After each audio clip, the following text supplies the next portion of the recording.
सलाम, नमस्ते, सत श्री अकाल। मैं हूं रजा और आप देख रहे हैं रजाग्राफी की सबसे खास रिपोर्ट, अंतर्राष्ट्रीय प्राइम टाइम रिपोर्ट, जिसके अंदर एक ही वीडियो में दुनिया की तमाम बड़ी जानकारी मैं आपको आसान और सिंपल भाषा में बताता हूं। जैसा मैंने आपसे कल ही कह दिया था कि पाकिस्तान ने तालिबान की सरकार के रहते हुए अफगानिस्तान के अंदर घुसकर हवाई हमला किया है।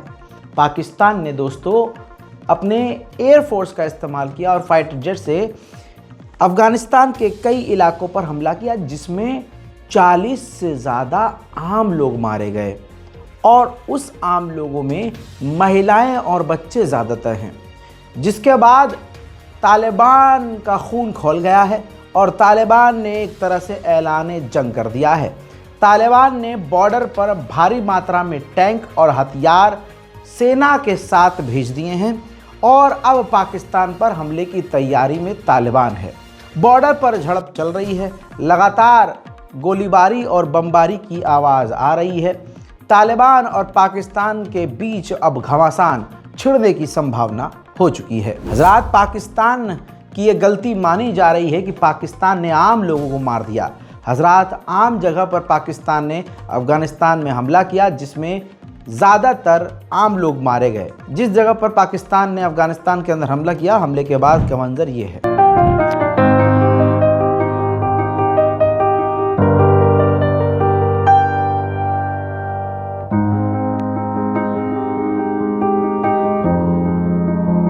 मेरे दोस्तों, इतनी भारी तबाही मचाने के बाद उल्टा पाकिस्तान ने अफगानिस्तान को और धमकी दी है कि अभी हम और हमले करेंगे। डोनाल्ड ट्रंप का जो एनवॉय पाकिस्तान के लिए बनने वाला है, उसने पहले से ही पाकिस्तान के पूर्व प्रधानमंत्री इमरान खान पर हो रहे जुल्म के खिलाफ एक तरह से बोल दिया है और कह दिया है कि पाकिस्तान के पूर्व प्रधानमंत्री इमरान खान को आज़ाद कर देना चाहिए। वहीं मेरे दोस्तों, पाकिस्तान और रशिया बहुत करीब आ चुके हैं और ये बात भारत को पसंद नहीं आने वाली। इतिहास में पहली बार पाकिस्तान और रशिया के बीच डायरेक्ट ट्रेन शुरू होने वाली है। चाइना और जापान अपने रिश्ते सुधार रहे हैं। जापान के आगे चीन भी नरम पड़ा है और जापान के विदेश मंत्री अपनी पूरी डेलीगेशन के साथ चाइना गए थे उससे बात करने के लिए, लेकिन वहां पर उन्होंने उल्टा खेल कर दिया। चीन के अंदर घुसकर चीन के ही मुंह पर आलोचना कर दी और कह दिया कि चाइना यानी आप जिस तरह से मिलिट्री बढ़ा रहे हो और बिल्डअप कर रहे हो, ये एक बड़ा कंसर्न है, बड़ा खतरा है। अफ्रीका के देशों के अंदर सबसे ज़्यादा अब तक इन्वेस्टमेंट यानी पैसा चीन लगा रहा था, लेकिन अब यूएई ने चीन को पछाड़कर अपने आप को नंबर 1 कर दिया है। यानी यूएई अब अफ्रीका का सबसे बड़ा इन्वेस्टर है। मेरे दोस्तों, समझ में नहीं आया कि चाइना ये ससुरा चाहता क्या है। चाइना ऐसी ताकत हासिल कर चुका है जो हम सोच भी नहीं सकते, लेकिन इसकी भूख खत्म ही नहीं हो रही है। चाइना ने 10 lakh suicide drone with artificial intelligence से लैस ऐसे 10 लाख ड्रोन का ऑर्डर किया है। कहा जा रहा है भविष्य में जंग की खतरनाक तैयारी चीन पहले ही शुरू कर चुका है। मेरे दोस्तों, उधर ईरान और भारत के रिश्ते और मजबूत होने की तरफ आगे बढ़ रहे हैं।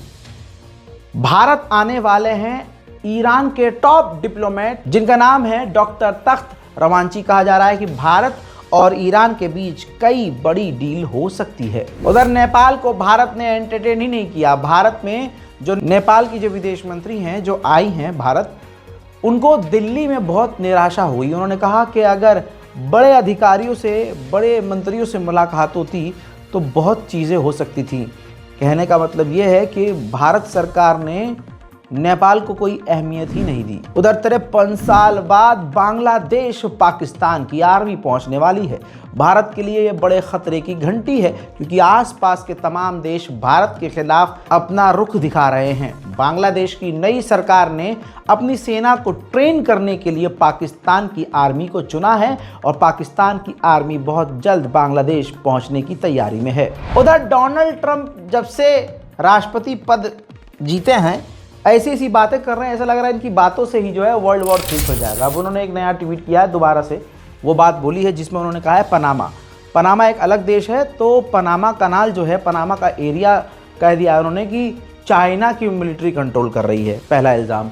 दूसरा उन्होंने कहा है कि बहुत जल्द जो कनाडा है वो अमेरिका का 51वां यानी 51 जो है 51st जो है स्टेट बन जाएगा, यानी कनाडा अमेरिका बन जाएगा। दूसरा ये कंट्रोवर्शियल स्टेटमेंट। तीसरी बात, उन्होंने ग्रीनलैंड जो एक अलग देश है कह दिया है कि ग्रीनलैंड हमें यानी अमेरिका को अपनी सिक्योरिटी के लिए चाहिए। यानी कनाडा और ग्रीनलैंड को तो सीधा सीधा ससुरे ने कह दिया कि ये हमारा होगा, और पनामा कनाल पे कह दिया कि चीन का कब्जा है। हजरात मोहतरम, इसके अलावा आपको एक ऐसी जानकारी दूंगा और डिटेल में दूंगा क्योंकि यह हादसा कल का है। आपने सुना होगा कि आज़रबाईजान से एक जहाज़ पैसेंजर विमान उड़ान भरता है जो कि रशिया के चेचनिया के इलाके की तरफ जा रहा था। विमान ज़्यादा बड़ा नहीं था, डबल इंजन का ये जहाज़ था जो कि छोटी दूरी तय करने के लिए इस्तेमाल किया जाता है। पहले रिपोर्ट की आती है कि पंछी जो है वो टकरा जाते हैं जहाज़ से, जिसके बाद जहाज़ डिसबैलेंस होता है, कई बार चक्कर मारता है वो एयरपोर्ट का, और कज़ाकिस्तान में उतरने के लिए कई बार वो परमिशन मांगता है। बहरहाल परमिशन ग्रांट नहीं होती है, नहीं मिलती है, जिसकी वजह से उस जहाज़ को पायलट ने जैसे तैसे समुद्र के किनारे बीच पर उतारने की कोशिश की। इस दौरान लैंडिंग ऑब्वियसली सही नहीं हुई और जहाज़ क्रैश हो गया।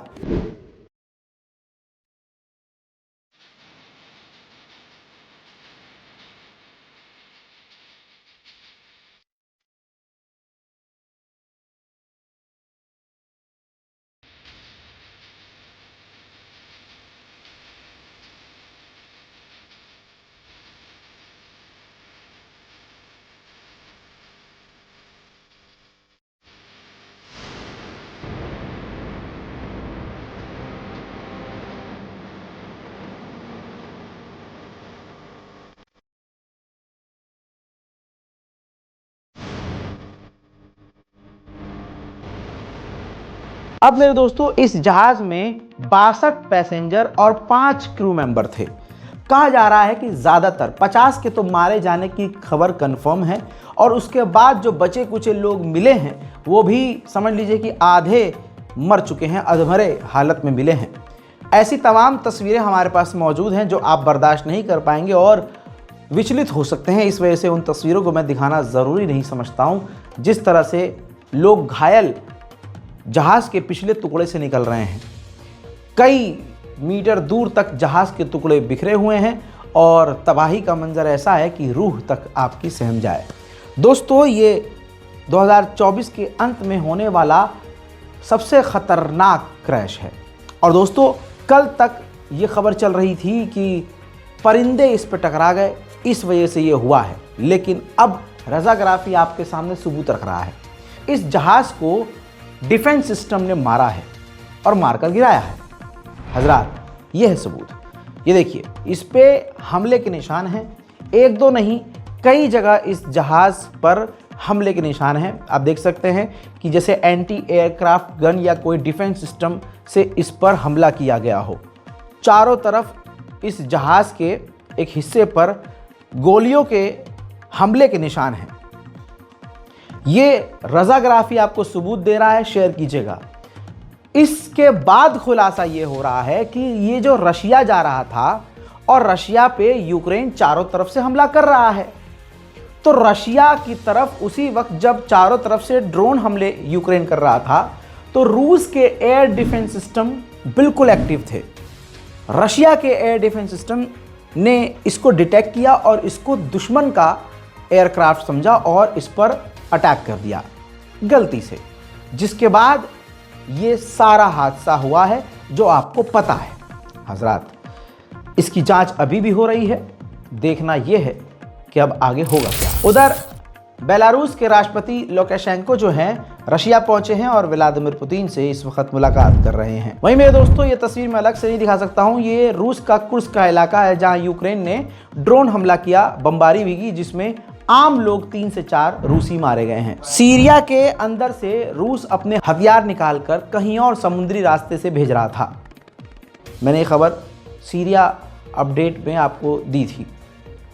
उस समुद्री जहाज को बताया गया वो डूब गया, लेकिन रशिया ने अब 4 दिन बाद खुलासा किया है कि उस पर आतंकी हमला हुआ था, जिसके बाद वो हथियारों समेत पूरा का पूरा जहाज समुद्र में डूब गया। वहीं रशिया ने यूक्रेन के खार्किव के इलाके पर खतरनाक बमबारी की है। सीसीटीवी फुटेज से साफ देखा जा सकता है कि रूस ने कितनी खतरनाक खौफनाक बमबारी यूक्रेन पर की है। मेरे दोस्तों, यूक्रेन को फ्रांस मिराज मॉडल 2000, जी हाँ मिराज 2000, ये 2000 क्वांटिटी नहीं है, नंबर्स नहीं है, ये मॉडल का नाम है। मिराज फाइटर जेट 2000 देने वाला है यूक्रेन को, क्योंकि यूक्रेन के पायलट्स को वो ट्रेनिंग दे चुका है, ट्रेनिंग कंप्लीट हो चुकी है। लेकिन कितने फाइटर जेट देगा अभी इसका खुलासा नहीं हुआ है। वहीं रशिया ने अपनी सेना को मजबूत करने के लिए भारी तादाद में उनको ड्रोन, आर्म व्हीकल और हथियारों की खेप सौंप दी है। कहा जा रहा है कि रशिया की आर्मी अब और खतरनाक लेवल पर यूक्रेन पर हमलावर होगी।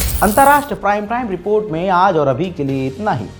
नेशनल प्राइम टाइम रिपोर्ट के लिए भारत में जो कुछ हो रहा है उस पर नज़र डालने के लिए और जानने के लिए हमारे मेन चैनल रजा ग्राफी पर जाइए और नेशनल प्राइम टाइम ज़रूर देखिए। जय हिंद।